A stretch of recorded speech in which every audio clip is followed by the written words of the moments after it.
Hello बच्चों, मैं सरोज बाला आप सभी का हिंदी पाठशाला में स्वागत करती हूँ।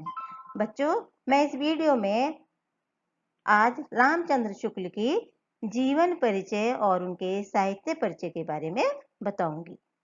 बच्चों, आचार्य रामचंद्र शुक्ल हिंदी साहित्य के निबंधकार, आलोचक, समीक्षक और इतिहासकार के रूप में जाने जाते हैं। उनका जन्म उत्तर प्रदेश के बस्ती जिले के अगोना नामक गांव में 4 अक्टूबर 1884 को हुआ था। और उनके पिता का नाम चंद्रबली शुक्ल था और इनकी माता का नाम विभाषी था। बच्चों, इनकी जो मृत्यु थी वो 2 फरवरी 1941 में हो गई थी। बच्चों, इनकी शिक्षा की बात करते हैं। इनकी जो प्रारंभिक शिक्षा थी उर्दू, अंग्रेजी और फारसी में हुई थी। इसके बाद इन्होंने इंटरमीडिएट की जो पढ़ाई थी वो स्कूल से विधिवत तरीके से की थी और इसके बाद इन्होंने स्व अध्ययन के द्वारा अंग्रेजी, संस्कृत, बांग्ला और हिंदी के प्राचीन नवीन साहित्य का अध्ययन किया था और वे इस अध्ययन करने से समकालीन भारतीय और पाश्चात्य साहित्य प्रवृत्तियों के कुशल पारखी बन गए थे, यानी उनको बहुत अधिक ज्ञान प्राप्त हो गया था। इसके पश्चात बच्चों इन्होंने राजकीय सेवा में नियुक्ति मिली, यानी इन्होंने नौकरी करनी शुरू कर दी, लेकिन राष्ट्रीय स्वाभिमान के कारण इन्होंने जल्दी ही सरकारी नौकरी छोड़ दी थी। उसके पश्चात इन्होंने मिर्जापुर के मिशन हाई स्कूल में चित्रकला के शिक्षक पद का कार्यभार संभाला और मिर्जापुर में ही इन्होंने साहित्य सृजन आरंभ किया था। 1905 में काशी नागरी प्रचारणी सभा में हिंदी शब्द सागर के निर्माण कार्य में संपादक के पद पर नियुक्त हुए थे और काशी आ गए थे। बाद में बच्चों वे काशी विश्वविद्यालय में हिंदी के प्राध्यापक बने और वहां भी इन्होंने हिंदी विभाग के अध्यक्ष के पद पर कार्य करना आरंभ किया था। आइए बच्चों, अब इनकी साहित्यिक विशेषताओं के बारे में बात करते हैं। आचार्य रामचंद्र शुक्ल हिंदी के उच्च कोटि के आलोचक, इतिहासकार और साहित्य चिंतक माने जाते हैं। उन्होंने विज्ञान, दर्शन, इतिहास, भाषा विज्ञान, साहित्य और समाज के अनेक पक्षों पर लेख और पुस्तकें लिखी। अनेक रचनाओं का उन्होंने लेखन भी किया, संपादन किया और अनुवाद भी किया और इस प्रकार से अपने ज्ञान की छाप छोड़ दी।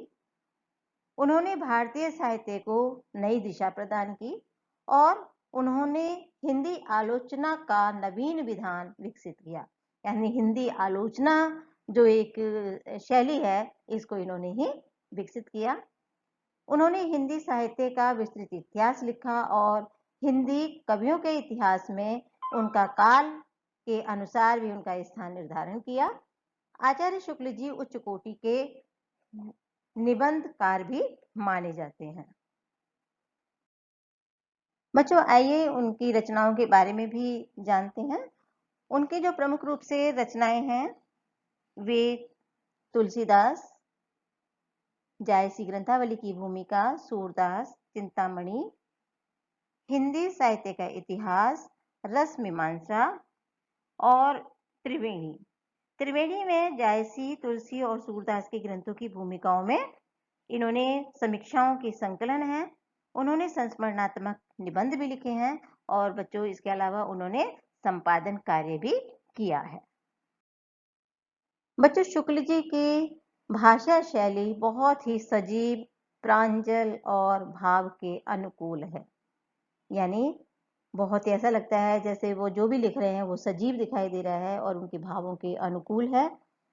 भाषा अत्यंत ही सुगठित है, व्याकरणिक दृष्टि से दोष रहित है और अर्थ व्यंजक है, यानी उन सबका अर्थ भी निकलता है। उनकी भाषा को किसी भी सर्वोत्तम विकसित भाषा के समकक्ष में रखा जा सकता है, यानी वे एक उच्च कोटि के अच्छे लेखक माने जाते हैं।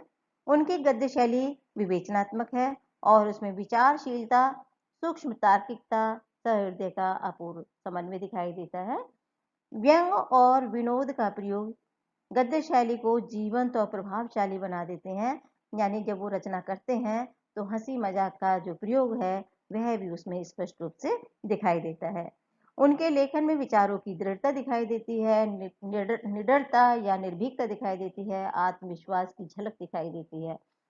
उनके लेखन में बच्चों उर्दू के शब्दों का भी प्रचुर मात्रा में प्रयोग हुआ है, क्योंकि वो जहाँ रहते थे वहाँ पर उर्दू बोलने वालों का काफी समूह था, जिसके कारण उनकी भाषा में उर्दू के शब्द भी आ गए हैं। सारगर्भित, विचार प्रधान, सूत्रात्मक वाक्य रचना उनकी शैली की अत्यंत विशिष्टताएं हैं। तो बच्चों, आपने देखा कि ये जो वीडियो थी आचार्य रामचंद्र शुक्ल की जीवन, परिचय और साहित्यिक विशेषताओं पर आधारित थी। बच्चों, अगर आप चाहते हैं कि और भी मैं इस तरह की वीडियो आपके लिए तैयार करूं तो आप प्लीज़ मुझे कमेंट्स बॉक्स में जाकर के कमेंट्स कर सकते हैं। और आपको ये किसी प्रकार की कोई शंका है अथवा किसी तरह का आपका कोई प्रश्न है तो sarojhindipathshala@gmail.com में जाकर के संपर्क कर सकते हैं। और बच्चों, मेरी वीडियो ये अगर पसंद आई है तो इसे लाइक जरूर कीजिएगा, अधिक से अधिक अपने साथियों में शेयर कीजिएगा और मेरे चैनल को सब्सक्राइब कीजिए। बच्चों, करंट अपडेट पाने के लिए बेल आइकन को जरूर दबाइएगा ताकि आपको नए नए अपडेट मिलते रहें। Thank you.